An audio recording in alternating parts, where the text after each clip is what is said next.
हमारे पास स्टेटमेंट देखते हैं हम।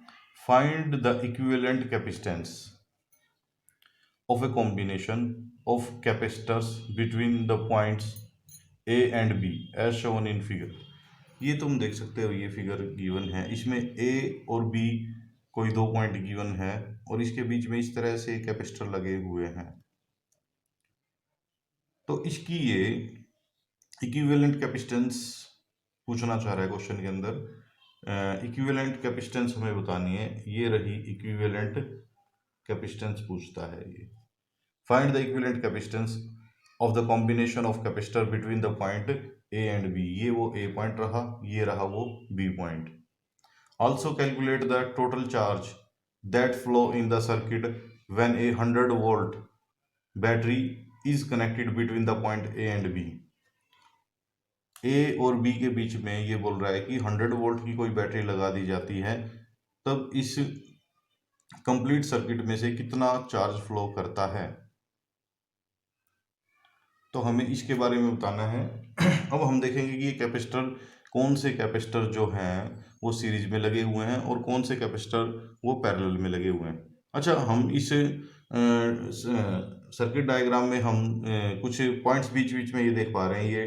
ये जो बड़े बड़े से जो डॉटेड हैं, ये जो डॉट दिखाए हुए हैं, इनको देख पा रहे हैं। तो इसका मतलब क्या है, ये रिप्रेजेंट करते हैं नोड्स को। सर्किट के अंदर नोड्स होते हैं, ठीक है। ये सर्किट की एक ब्रांच है, इस पॉइंट से लेके ये पूरी की पूरी क्या है, ये एक ब्रांच है, ठीक है। और ये इसमें जितने भी कैपेसिटर लगे होते हैं वो सीरीज में कंसिडर किए जाते हैं, ठीक है। ये दो नोड के बीच में इस तरह से एक ब्रांच के अंदर जो कैपेसिटर लगे हुए होते हैं वो सीरीज में कंसिडर किए जाते हैं। अब दूसरा देखिए, ये दो नोड हैं और ये अलग अलग ब्रांचेस हैं। एक तो ये देख पा रहे हो आप, ये ब्रांच हो गई और एक ये ब्रांच हो गई, ये दो ब्रांच हो गई। तो इनमें ये जो दोनों जो कैपेसिटर हैं ये किस तरह से कंसिडर किए जाएंगे, ये पैरेलल कंसिडर किए जाएंगे, ठीक है। और दूसरी बात इसमें क्या है, इसके बाद हमने इसकी तो बात कर ली, हमने इन दोनों की भी बात कर ली। हम सबसे पहला काम क्या करेंगे, इसका, इस नोड और इस नोड के बीच में ये जो ब्रांच आ रही है, इसके कैपेसिटर का हम क्या निकाल लेंगे, इन तीनों कैपेसिटर का इक्विवेलेंट कैपेसिटेंस निकाल लेंगे, ठीक है।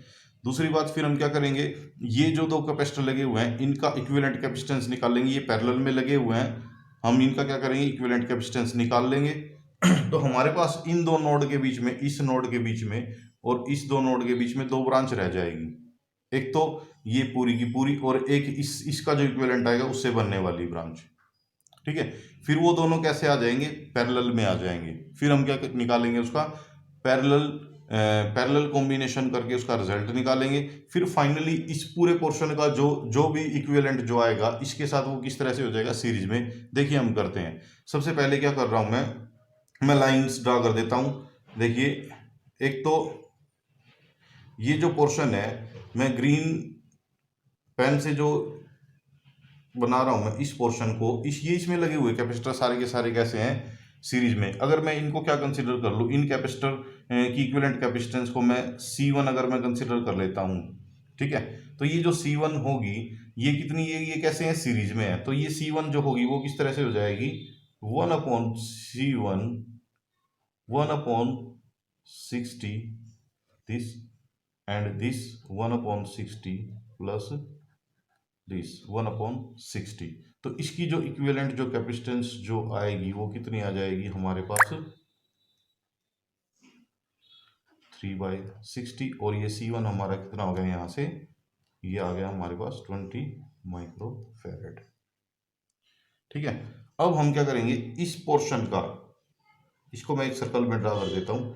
इस पोर्शन का मैं इक्विवेलेंट कैपेसिटेंस निकाल लूंगा। और ये क्या है, इन दोनों नोड के बीच में ये दो अलग अलग ब्रांचेस हैं और ये दोनों कैपेसिटर किस तरह से हो जाएंगे, ये पैरेलल कॉम्बिनेशन में हो जाएंगे। इसको मैं क्या कंसीडर कर लूँ, मैं इसको C2 कंसीडर कर लूँ। तो C2 हमारे पास क्या हो जाएगा, क्योंकि ये पैरेलल कॉम्बिनेशन है, तो ये कितना हो गया, 10 माइक्रोफैरड प्लस 10 माइक्रोफैरड, ये हो गया हमारे पास 20 माइक्रोफैरड।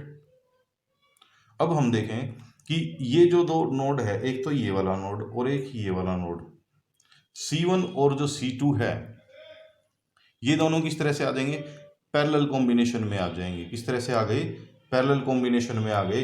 और हम इसका C1 और C2 का जो पैरेलल कॉम्बिनेशन है उसको मैं C3 नाम दे देता हूँ। तो C3 हमारे पास कितना हो जाएगा, C1 प्लस C2, और C1 हमारा कितना है 20 माइक्रोफैरेड, और C2 कितना है 20 माइक्रोफैरेड, और ये कितना हो जाएगा हमारे पास 40 माइक्रोफैरेड।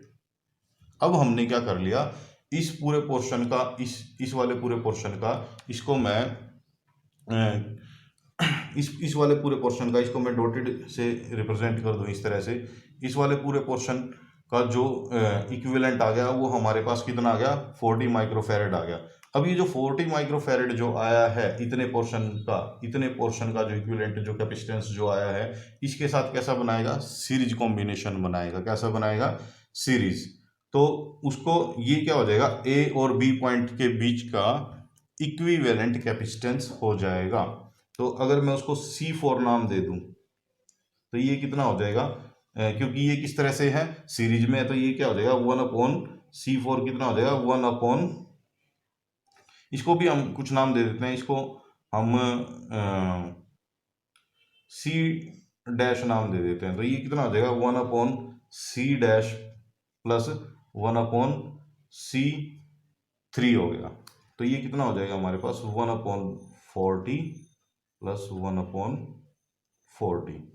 ये कितना आ गया हमारे पास 1 + 1 2/40, सॉरी 2/40। तो ये C4 की जो वैल्यू होगी हमारे पास कितनी आ जाएगी 20 माइक्रोफैरेड। ये हमारे पूरे के पूरे सर्किट की जो है ये क्या आ गई, हमारी इक्विवेलेंट कैपेसिटेंस आ गई। दूसरा क्वेश्चन के दूसरे पार्ट में हमारे से क्या पूछा गया है कि also calculate the total charge that flow in the circuit when 100 volt. कहता है कि ए और बी के बीच में एक 100 वोल्ट की बैटरी लगा दी गई है, और बताओ कि इसमें से कितना चार्ज फ्लो करेगा। फिर हम निकाल लेंगे किस रिलेशन से, Q = CV के रिलेशन से निकाल लेंगे।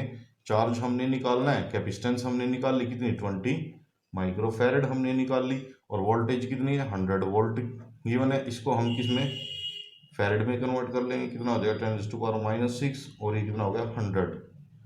ठीक है, तो ये कितना हो जाएगा हमारे पास 2000 10⁻⁻⁶, और ये किसके इक्विवेलेंट आ जाएगा 2 × 10⁻³ कूलाम, और इसको हम क्या लिख सकते हैं 2 मिली कूलाम। Thank you.